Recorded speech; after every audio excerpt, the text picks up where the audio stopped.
Zeb's Wish is an equine rescue and sanctuary, and we serve elder and special needs horses, mules, and donkeys in Oregon, Washington, and California.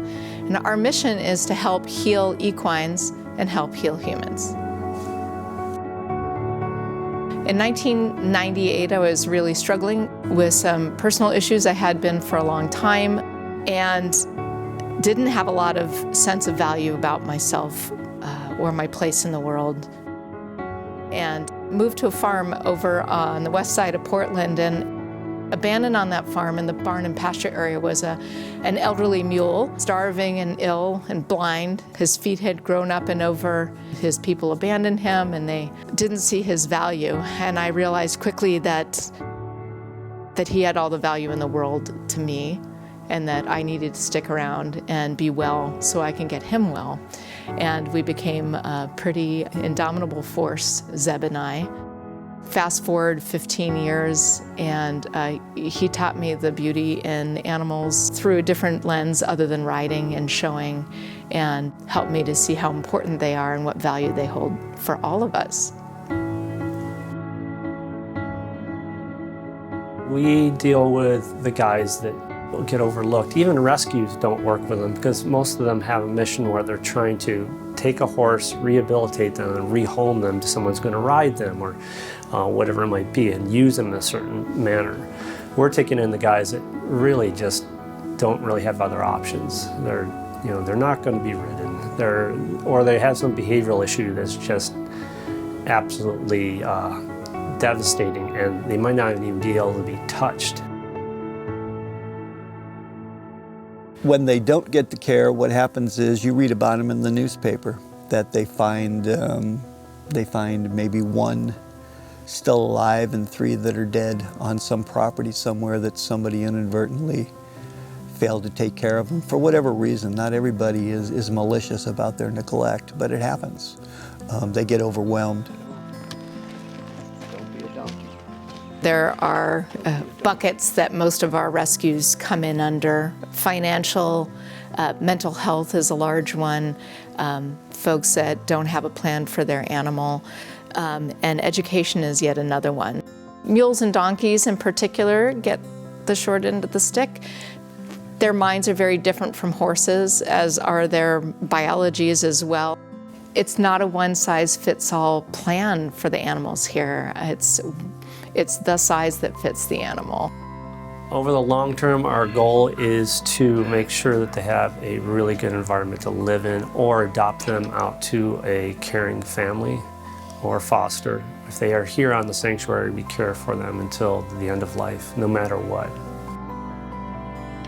And to watch any of them that maybe came in underweight or not in the best shape, and to just be able to provide them the food and the medical attention or the attention for their feet and watch them thrive and grow is absolutely amazing. Seeing all of us pitch in for something that is so meaningful and valuable for these horses to give them a safe place makes me really happy. It brings us together as a family, so I think that's an important piece for me too. One of the most amazing things that I see at this sanctuary and through this rescue is to see a broken animal come in and find its pieces to become whole again, and to really be seen and really be heard.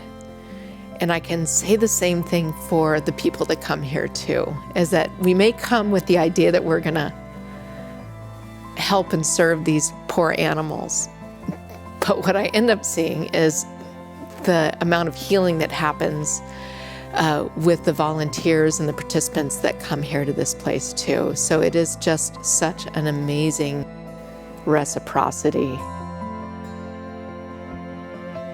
As someone who doesn't have a lot of experience with horses, it's really exciting to work with them being so large and learning how to read their language and how to understand what they're trying to tell me. And it's like a whole other kind of communication.